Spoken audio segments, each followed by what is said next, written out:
Maybe grandma's a bit quieter, or dad's always tired.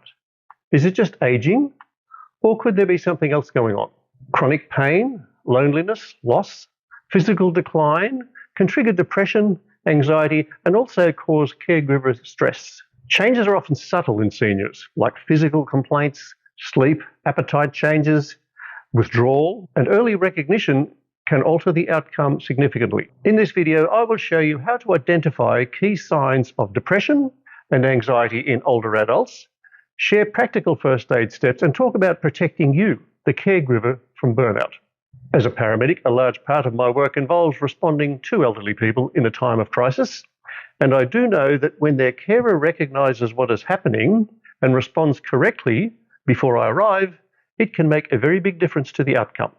Coming up later, I will show you ways that hopefully will help you avoid these problems. Depression can look different in older people and often presents in more physical complaints rather than less overt sadness. Common signs can include a persistent low mood, loss of interest in things, fatigue, unexplained aches, weight or sleep changes, slower thinking, social withdrawal, and increased use of alcohol, and also talk of hopelessness. What you can do right away to help is gently check in, ask open, non-judgmental questions, and listen to what they're saying. Ensure their safety first. Ask about suicidal thoughts and remove any access to means if a risk is suspected. Encourage professional help. Suggest taking them to see a doctor or mental health specialist.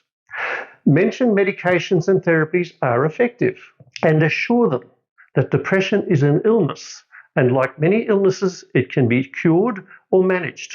Anxiety disorders in seniors, such as GAD or generalized anxiety disorder, panic attacks and phobias often occur alongside depression. Signs of these include excessive worry, restlessness, changes in appetite or sleep, and physical symptoms such as a racing heart, hyperventilation, panic episodes, and avoidance behaviors. The main symptoms of panic disorder are recurring and unexpected panic attacks, as well as a constant worry about having another panic attack. What you can do right away is this: grounding for panic. Get them back to the present. Speak in a calm voice and get them to slow down their breathing rate and keep the eyes open. Encourage them to talk or count out loud and perhaps name 5 things that they can see. Reduce any stimuli. Move to a quiet, comfortable place and remove any triggers if it's possible. Reassurance and validation is essential. Tell them this is normal for a panic attack and do not be dismissive. Be supportive. Offer practical support like help scheduling a medical review to rule out any medical causes like thyroid or medication problems.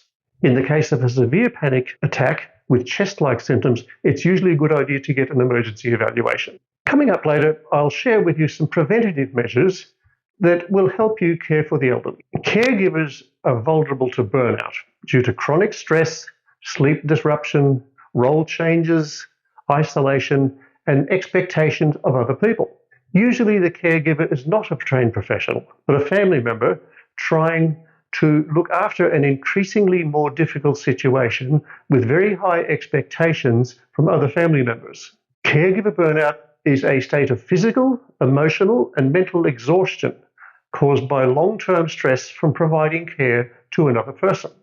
It can lead to feelings of being overwhelmed, to resentment and guilt, and it can present as physical symptoms like fatigue, headaches, sleep problems, or psychological symptoms such as anxiety and depression. Other presentations could include feeling overwhelmed, helpless, or just hopeless. You can also experience increased anger, impatience, or irritability.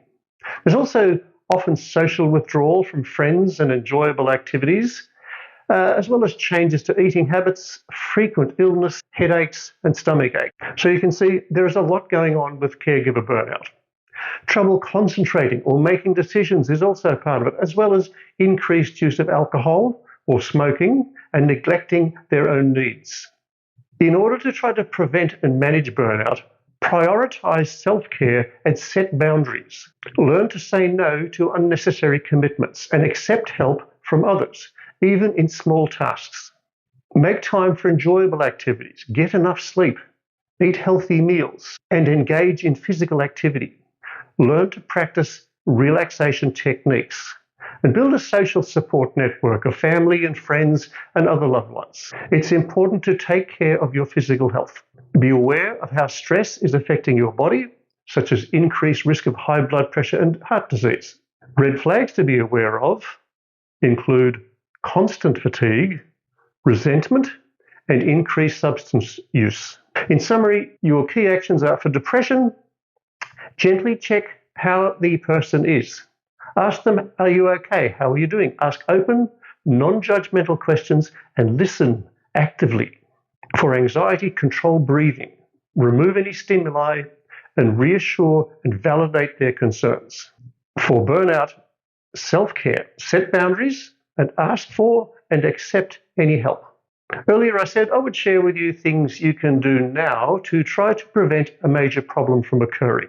Number one is make joint strategies for the elder and the caregiver.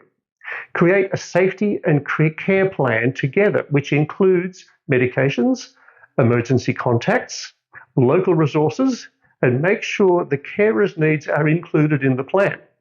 Build small routines like regular walks, shared meals, scheduled social contacts, and hobbies.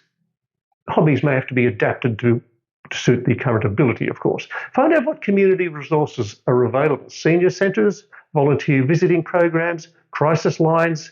If these are available, use them. When communicating, always speak calmly. Use simple language, validate feelings, and avoid minimising their or your fears. Reconnect. Encourage a phone call or a visit from a family member, a friend, some social contact they've had in the past. Encourage social activity. Caring for elderly family members is hard, but small preparations can make a big difference. Comment below if you've had experience with any of these with a loved one. This will also encourage others to be a bit more proactive, and feel free to drop a like and to share with other carers.